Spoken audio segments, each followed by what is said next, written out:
सिंहासन हिल उठे राजवंशों ने भ्रिकुटी तानी थी।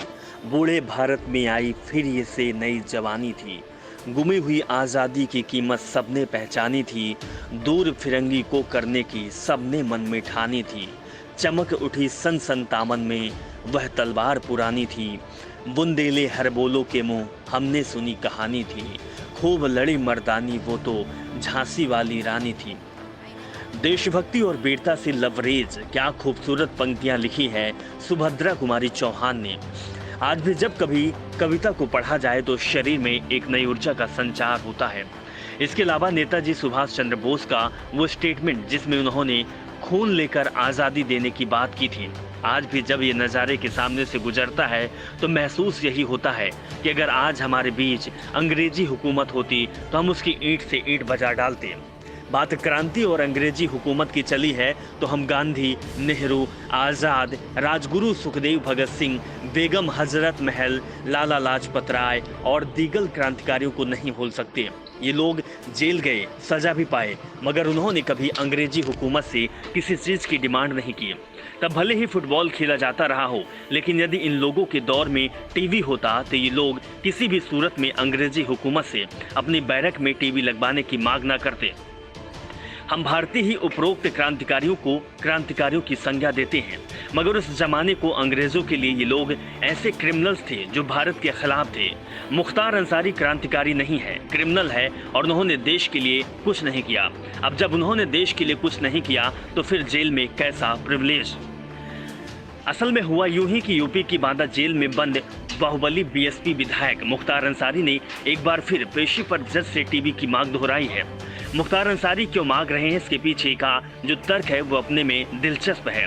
असल में हुआ यूं कि एम्बुलेंस मामले में वर्चुअल पेशी हुई। पेशी के दौरान मुख्तार अंसारी ने खिलाड़ी बताया और सीजीएस राकेश से यूरोप में चल रहे यूरो 2020 फुटबॉल चैंपियनशिप देखने के लिए बैरक में टेलीविजन लगवाने का अनुरोध किया।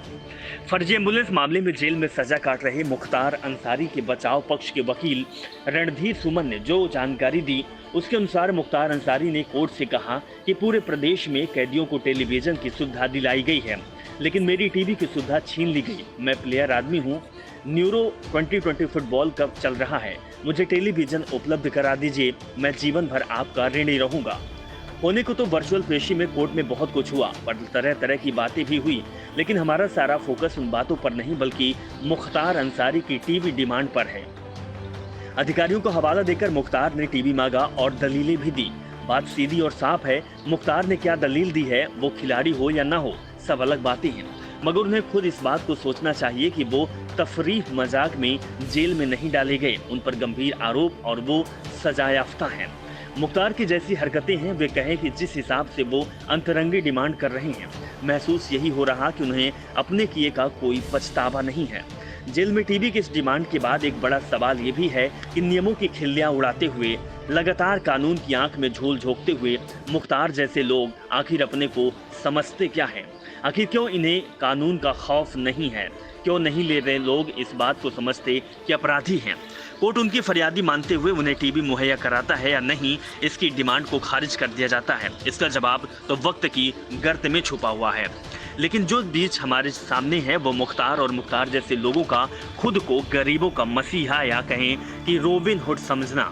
वे खुद को महान और दूसरों से अलग दर्शाने की सोच ही है जो मुख्तार जैसे को प्रिविलेज देने का दिव्य ज्ञान देती है। कुल मिलाकर ईफा यूरो 2020 के लिए टीवी की डिमांड करने वाले मुख्तार अंसारी या मुख्तार जैसे लोग हमेशा रहते इस बात को समझ लें कि वे लोग आज़ादी की लड़ाई में हिस्सा लेने के कारण जेल में नहीं हैं। उन्होंने अपराध किया है, मजलूमों के अधिकारों का हनन किया है। बात चूंकि मुख्तार अंसारी की चली है तो वो चाहे कितने बड़े दबंग क्यों ना हो, लेकिन हकीकत और कानून दोनों के ही लिहाज से वो अपराधी हैं। इसीलिए शर्म का तकाजा भी यही कहता है कि यदि वो जेल में है तो अपराधी की तरह रहें। मुख्तार अपने को क्रांतिकारी या रॉबिन हुड समझने की भूल बिल्कुल ना करें।